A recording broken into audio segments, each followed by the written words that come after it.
Баршаңызға сәлем достар, каналыма қош келдіңіздер. Бүгін сіздермен жасайтын тағамымыз кеспе сорпа.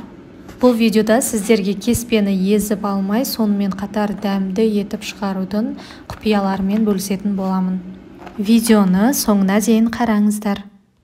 Ең алдымен салқын суды қазанға құйып, оған қой етін салып, қақпағын жауып отқа қоямыз. Көбігі шыққанша біз кеспе жасайтын боламыз. Ол үшін үлкен шұңқыр ыдысқа бір жұмыртқаны жарып саламыз. Мүлдем су құймаймыз, осы жұмыртқада қамыр илейміз. Қамырдың езілмей шығу құпиясы осы. Енді осыған кішкене мөлшерде тұз қосып, ұн салып қамырды илейміз. Қоспалардың барлық мөлшері описаниеде жазылған, бірақ ұнның нақты мөлшерін жазбадым. Өйткені әркімде әрқалай көз мөлшерімен жасаймыз. Аз-аздан ұнды қосып отырып, қатты қамыр болғанша илейміз. Міне, қамырдың жұмсақтығы осындай болу қажет.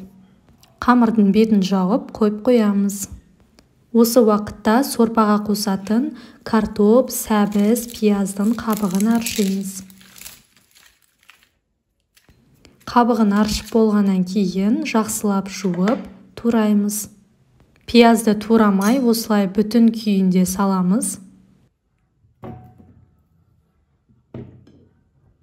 Картопты төрт бұрыштап тураймыз, ал сәбізді дөңгелек етіп тураймыз.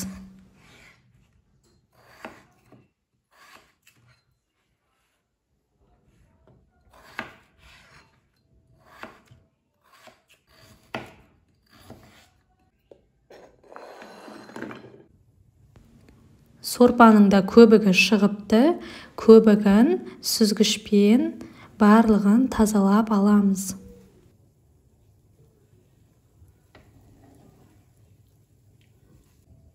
Пияз, сәбіз, картопты сорпаға саламыз.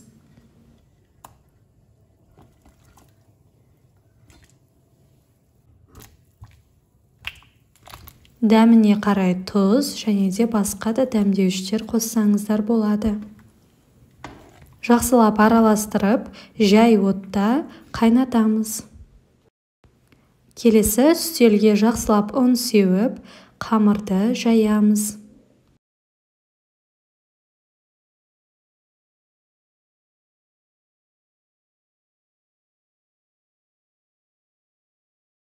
Видеода көрсетілгендей қалыңдықта жаямыз. Қатты жұқа да емес, қатты қалың да емес болу керек. Қамырды кескен кезде жабысып қалмас үшін екі жақ бетіне жақсылап ұн себеміз.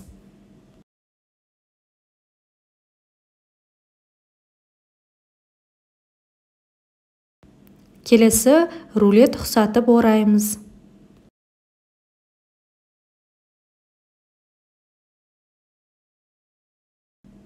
Барлығын бірдей формада кесіп шығамыз.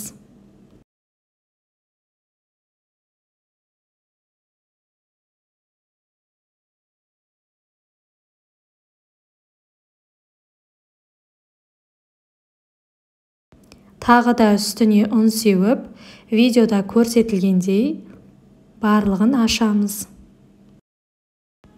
Мінекей достар, біздің қамырымыз, яғни кеспелеріміз өте керемет болып шықты.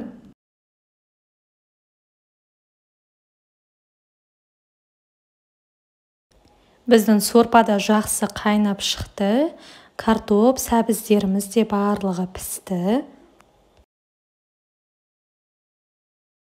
Енді осы уақытта кеспелерді саламыз. Астын қатты қосып, қайнатамыз. 15 минуттай қамыр піскенше қақпағын жауып қайнатамыз. Міне достар, біздің қамыр езілген жоқ, сонымен қатар өте жұмсақ болып пісіп шықты.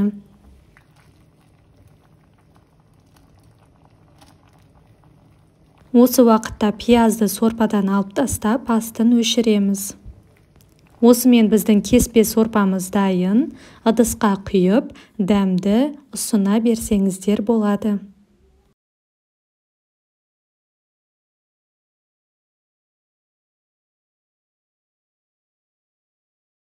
Мінекей достар, кеспе сорпа өте дәмді болып шықты.